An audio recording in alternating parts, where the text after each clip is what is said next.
वहां पहुंचे। वहां का रास्ता आसान नहीं है अध्यक्ष महोदय जी, जंगल से जाना पड़ता है, पहाड़ों के बीच जाना पड़ता है, घोड़े से जाना पड़ता है। ये परिवार वहां पहुंचे, मौसम सुहाना था,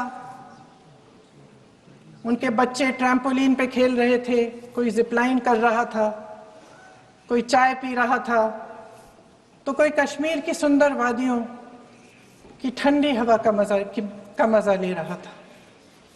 शुभम अपनी पत्नी के साथ एक स्टॉल पे खड़े थे।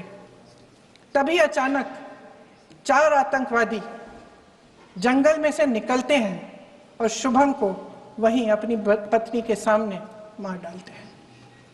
उसके बाद वे वहां से पूरे वैली में 1 घंटे के लिए लोगों को चुन चुन कर मारते हैं। किसी के पति को अपनी पत्नी के आंखों के सामने, किसी के पिता को अपने बेटे के सामने, चुन चुन कर 26 लोगों को मार डालते हैं।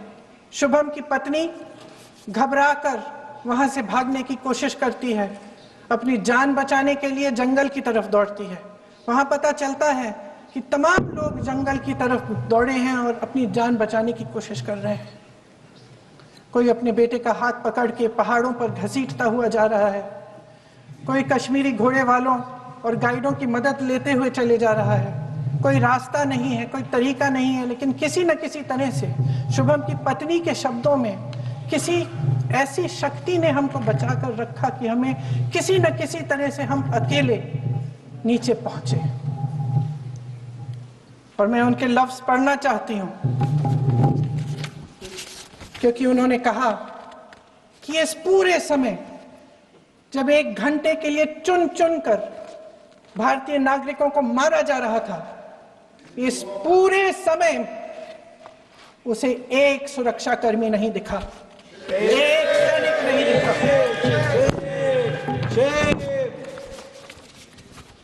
शुभम की पत्नी ने कहा, कोट, मैंने अपनी दुनिया को खत्म होते हुए देखा, अपनी आंखों के सामने एक सिक्योरिटी गार्ड नहीं था। मैं ये कह सकती हूं कि देश ने, सरकार ने हमें वहां पे अनाथ छोड़ दिया था। सिक्योरिटी क्यों नहीं थी वहां पे एक सैनिक क्यों नहीं दिखा? क्या सरकार को मालूम नहीं था कि यहां रोज 1000 से 1500 पर्यटक जाते हैं? क्या सरकार को मालूम नहीं था कि यहाँ के को पहुंचने के लिए जंगल के रास्ते से जाना पड़ता है? अगर कुछ हो जाएगा तो लोग वहां से निकल नहीं पाएंगे। एक चिकित्सा का इंतजाम नहीं था, फर्स्ट एड का इंतजाम नहीं था, कोई इंतजाम नहीं था, ना सुरक्षा का ना फर्स्ट एड का। इन लोगों को भगवान भरोसे छोड़ दिया गया। ये लोग वहां पे इस सरकार के भरोसे गए और इस सरकार ने उन्हें भगवान भरोसे छोड़ दिया।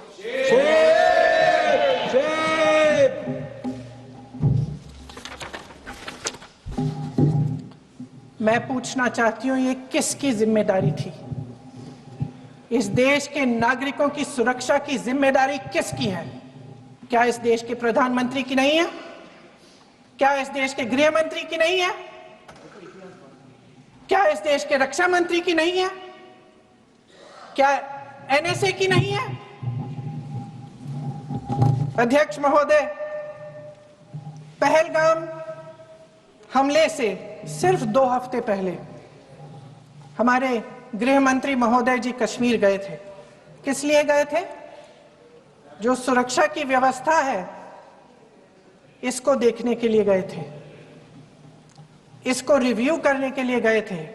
और उन्होंने वहां कहा कि आतंकवाद पर विजय प्राप्त हुई है। ये 2 हफ्ते पहले है।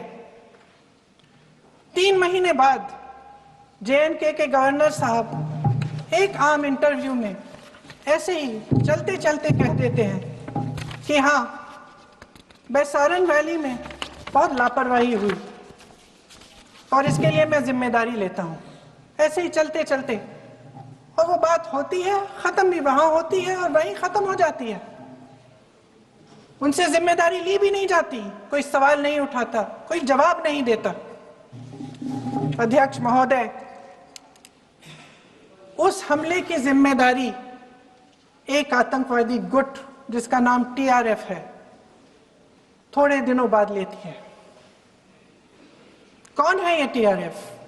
2019 में ये गुट बना, 2020 में इसने कश्मीर में आतंकवाद का काम शुरू कर दिया और 2020 अप्रैल 2020 से लेकर 22 अप्रैल 2025 तक इन्होंने 25 आतंकवादी हमले किए।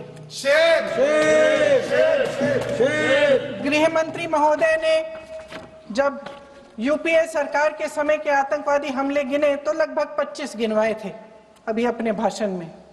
इस गुट ने कश्मीर में 25 हमले 2020 और 2025 के अंदर एक पूरी लिस्ट है इन हमलों की। मेरे पास इतना समय नहीं है इसलिए मैं एक एक को नहीं पढ़ना चाहती, लेकिन मैं इतना कहूंगी कि इनमें रियासी का हमला भी था 2024 का, जिसमें 9 लोग मारे गए और 41 लोग घायल हुए। कुल मिलाकर 2020 से लेकर 22 अप्रैल 2025 तक टीआरएफ ने 41 सेना और सुरक्षा कर्मियों की हत्या की, 27 सिविलियन की हत्या की और 54 लोगों को घायल किया था।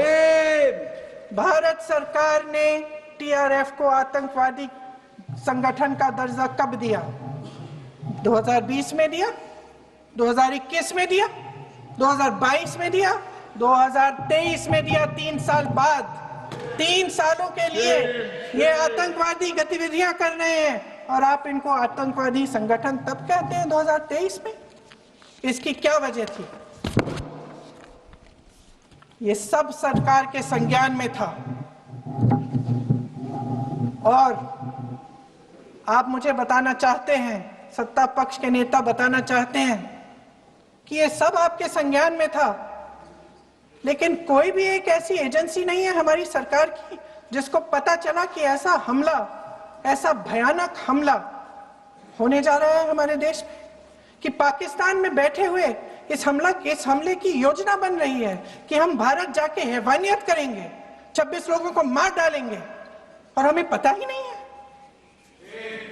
क्या ये हमारी एजेंसियों की विफलता है कि नहीं है?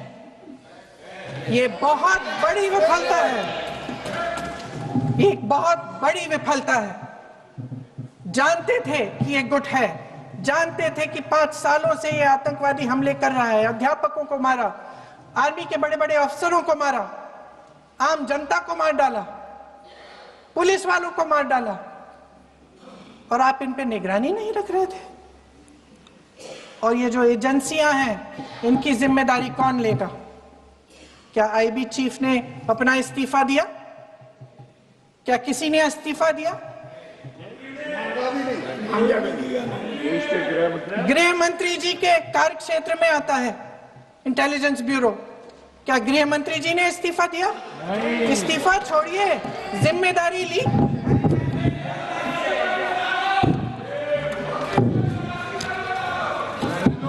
साहब देखिए, इतिहास की बात आप करिए, मैं वर्तमान की बात करना चाहती हूँ। आपको तो एक बहाना चाहिए, आपको तो एक बहाना चाहिए। पूरे परिवार का नाम गिनवा देते हैं। अरे अपनी जिम्मेदारी खुद लीजिए। 11 सालों के लिए तो सत्ता में आप हैं।